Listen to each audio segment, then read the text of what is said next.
पंजाब में धुंध के डेरे हद्दे निगाह इंतहाई कम। मोटरवे M3 फैजपुर से समंदरी और M5 शेरशाह से उस शरीफ तक बंद। मोटरवे M2 लाहौर से कोट मोमिन तक हर किस्म के ट्रैफिक के लिए बंद। लाहौर से आलकोट मोटरवे को भी ट्रैफिक के लिए खोल दिया गया। मुल्क के बेशतर इलाकों में शदीद सर्दी की लहर। पारा नुक्ता इंजमात से भी कई दर्जे नीचे। स्कर्दू में -9, गिलगित में -5, जबकि एस्तोर में -4 रिकॉर्ड। बलोचिस्तान में भी शदीद सर्दी का राज। कल्लात में पारा -2 तक गिर गया।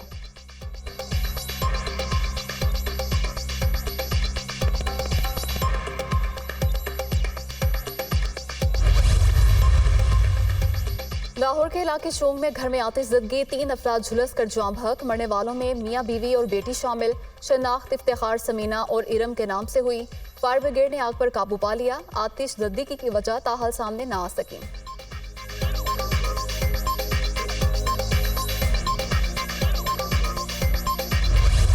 कौम के साथ मिलकर हर किस्म के माफिया की सरकोबी करेंगे। झूठी खबरों से तासुर जा रहा है जैसे रियासत वजूद खो रही है। सोशल मीडिया पर हिजान, मायूसी और अफरा तफरी की कोशिश की जा रही है। पाकिस्तान के बारे में अफवाहें और मनफी बातें बताई जा रही हैं। आपको पता होना चाहिए, कलमे के नाम पर 2 ही रियासतें कायम हुई, रियासत तैयबा और रियासत पाकिस्तान। और ये महज इत्तफाक नहीं। पाकिस्तान वसाइल से मालामाल है। हमारे पास ग्लेशियर, दरिया, पहाड़ और ज़रख़ेज़ ज़मीन है। 60 की दहाई में पाकिस्तान एशिया का तेजी से तरक्की करने वाला मुल्क था, लेकिन हमने कायदे आज़म के 3 ज़रूरी असूलों ईमान, इत्तेहाद, तंजीम को भुला दिया और तनज़्ज़ुल का शिकार हुए। ग्रीन पाकिस्तान इनिशिएटिव का मकसद ज़राअत पर काम करना है। प्रोजेक्ट से हासिल होने वाली आमदन का बड़ा हिस्सा सूबों को दिया जाएगा, बाकी हिस्सा किसानों और ज़रूरी रिसर्च के लिए रखा जाएगा। तमाम अज़ला में एग्रीकल्चर मॉल्स का इनेकाद किया जाएगा, जहाँ किसानों को हर तरह की ज़रूरी सहूलियात मैसर होंगी। फौज का इसमें रोल सिर्फ अवाम और किसानों की खिदमत है। Army chief general Asim Munir का नेशनल फार्मर्स कन्वेंशन से खिताब। किसानों के पाक फौज जिंदाबाद के नारे।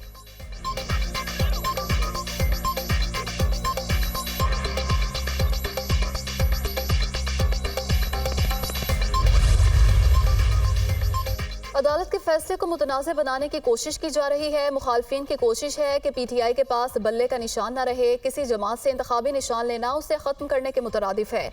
बल्ले का निशान अवामी उमंगों की निशानी है। सियासी रहनुमाओं की अदालतों पर हमलों की मजम्मत करते हैं। PDM जमातों को इलेक्शन में शिकस्त का सामना करना पड़ेगा। इलेक्शन कमीशन के पास इंट्रा पार्टी इलेक्शन के मामला देखने का इख्तियार नहीं। चेयरमैन PTI बैरिस्टर गोहर की न्यूज़ कॉन्फ्रेंस। PTI रहनुमा लतीफ़ खोसा कहते हैं, सुप्रीम कोर्ट ने नवाज शरीफ को ताहयात नाअहल किया। उसे चौथी बार वज़ीर आज़म बनाने के लिए लाया गया। बादशाह सलामत के कागजात भी मंजूर हो गए। हमारे किसी उम्मीदवार के कागजात मंजूर नहीं हुए। ये तारीख की बदतरीन धांधली है। कब तक मुल्क की जमहूरियत के साथ खेल तमाशा होगा।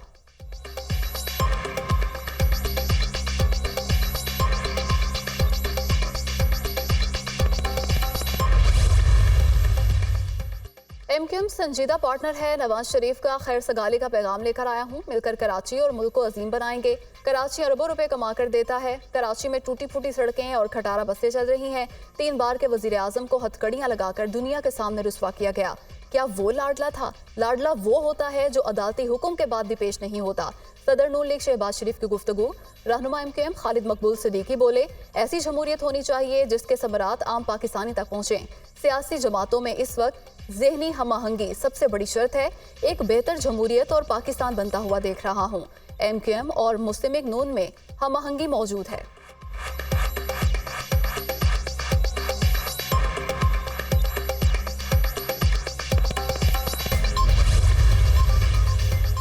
उम्मीदवारों के कागजात नामजदगी की स्क्रूटनी का आज आखिरी रोज। N127 लाहौर से बिलावल भुट्टो के कागजात नामजदगी पर फैसला आज सुनाया जाएगा।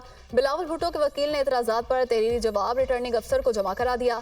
एतराज करने वाला N127 का वोटर ही नहीं, वकील का मौकिफ। मियांवाली में बानी PTI के कागजात नामजदगी पर मुखालिफ उम्मीदवार खुर्रम हमीद रोखड़ी ने एतराज आयद कर दिया। सजा याफ्ता होने और नाअहल करार दिए जाने पर कागजात मुस्तरद करने की इस्तदा। फैसला आज शाम को सुनाया जाएगा। कराची के हल्का N242 में शहबाज शरीफ के कागजात नामजदगी पर भी एतराज दाखिल। करप्शन केसेस में मुलविस होने और मॉडल टाउन वाक़े की वजह से कागजात मुस्तरद करने की इस्तदा। N149 से जहांगीर तरीन की लीगल टीम रिटर्निंग अफसर के रूबरू पेश। एतराजात पर जवाब जमा करा दिए। TP 171 से साबिक वफाकी वजीर हमाद अजहर के कागजात नामजदगी पर एतराज दायर कर दिया गया।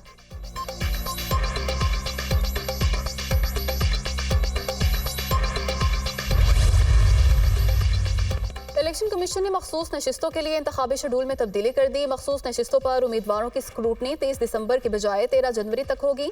मखसूस नशिस्तों पर उम्मीदवारों के कागजात नामजदगी पर एतराज़ात 16 जनवरी तक दायर किए जा सकेंगे। ट्राइब्यूनल्स 20 जनवरी तक एतराज़ात पर फैसला कर सकेंगे। उम्मीदवारों की हतमी फहरिस्त 23 जनवरी को जारी होगी। जनरल नशिस्तों के शेड्यूल में कोई तब्दीली नहीं की गई। इलेक्शन कमीशन का एलामिया।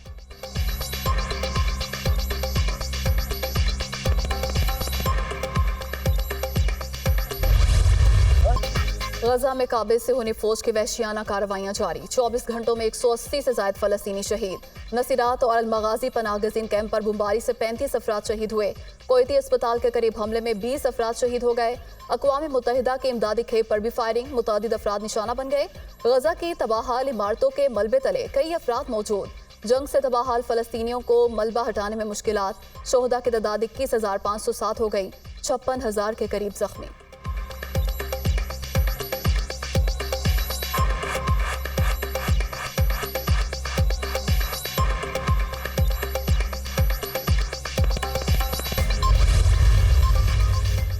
अमेरिका ने इसराइल के लिए 147.5 मिलियन डॉलर के गोला बारूद और जंगी आलात की मंजूरी दे दी। जंगी साजो सामान की मंजूरी कांग्रेस की नजरसानी की कार्रवाई के बगैर हंगामी कवानीन के तहत दी गई है। आलमी मीडिया।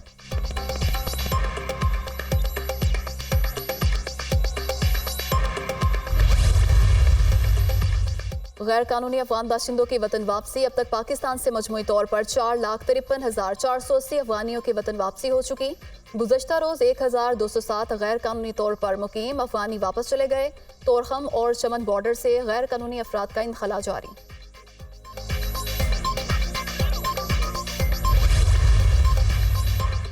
और रूस के दारुल हुकूमत मॉस्को में पायलट ने गलती से जहाज को एयरपोर्ट के रनवे की बजाय बर्फ के दरिया पर उतार दिया।